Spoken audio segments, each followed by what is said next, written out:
우리 가족의 가장 소중한 보금자리. 요즘 부동산 시장을 보면 참 마음이 답답하시죠? 집을 가진 분도 사려는 분도 심지어 전세로 사시는 분들까지 모두가 살얼음판을 걷는 기분이라고들 하세요.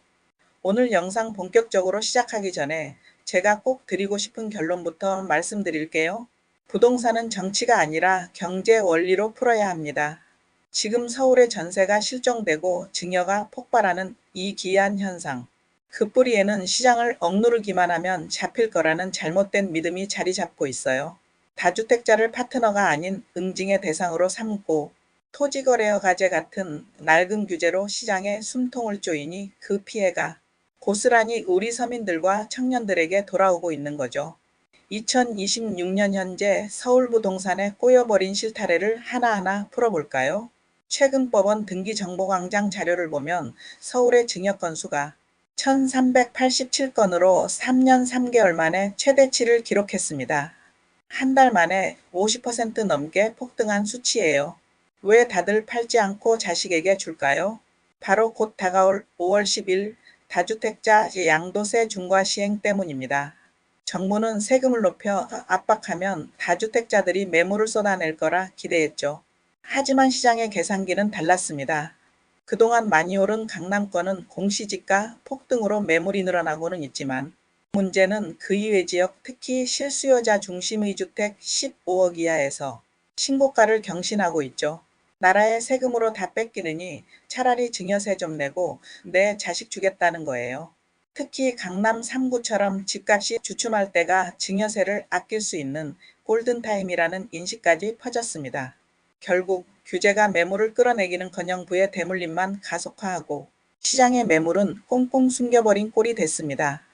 여기서 우리는 정말 아픈 진실을 마주해야 합니다. 다주택자를 시장에서 몰아내면 누가 가장 힘들까요? 바로 세입자들입니다.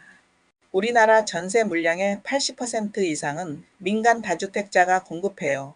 그런데 정부가 취득세, 보유세, 양도세를 모두 올리니 집을 사서 전세를 놓을 사람이 아예 사라졌습니다. 기존 다주택자들도 세금을 내기 위해 전세를 월세로 돌리거나 실거주 요건을 채우려 직접 들어가 살기 시작했죠. 그 결과 서울 시내 전세 매물 실종입니다. 공급이 없으니 전세값은 미친 듯이 뛰고 서민들은 매달 생돈이 나가는 월세 난민으로 내몰리고 있습니다. 다주택자 죽이기가 결국 서민 주거사다리 걷어차기가 된 비극이죠. 더 심각한 건 2020년 문재인 정부부터 시작된 토지거래허가제입니다. 강남, 잠실 등 주요 요지를 쇠사슬로 묶더니 이재명 정부 들어서는 그 범위가 더 넓어졌습니다. 외국인과 법인을 잡겠다며 서울전역과 경기도의 핵심 지역들까지 전례 없는 수준으로 허가구역을 확대한 거죠. 여러분, 이 구역에선 국가의 허락 없이 집을 못 사고 무조건 실거주를 해야 합니다. 즉, 전세를 끼고 집을 사는 갭투자가 원천 봉쇄되죠. 이게 왜 문제일까요? 신규 전세 공급이 완전히 차단되기 때문입니다. 살 집 아니면 못 사게 하니 전세 물량이 나올 구멍 이하에 막혀버린 거예요. 억지로 눌러놓은 스프링은 언젠가 튀어오릅니다. 규제가 풀리는 순간 가격이 폭등할까봐 모두가 전전긍긍하는 마비된 시장의 모습입니다. 지금 이 시장에서 누가 행복할까요? 다주택자는 양도세 중과 공포와 보유세 부담에 퇴로가 막혔고 투기꾼이라는 사회적 낙인까지 찍혀 괴롭습니다. 1주택자는 어떤가요? 대출 규제와 토호제에 묶여 더 나은 곳으로 이사가고 싶어도 갈 수가 없는 낀 세대가 됐습니다. 가장 안타까운 건 무주택자입니다. 전세는 씨가 말랐고 월세는 천정부지로 솟구칩니다.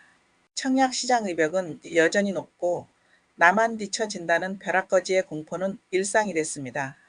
우리 가족의 삶을 지탱해야 할 부동산이 왜 이렇게 공포의 대상이 되었을까요? 이제는 정말 변해야 합니다. 다주택자를 시장의 파트너로 인정해 전세 공급을 유도하고 낡은 규제인 토지거래허가제를 해제해 거래의 숨통을 틔워줘야 합니다. 규제가 또 다른 규제를 낳는 악순환, 이제는 끊어야 하지 않을까요? 정부 정책이 과연 누구를 위한 정책인지 한번 돌아다봐야 할 시점입니다.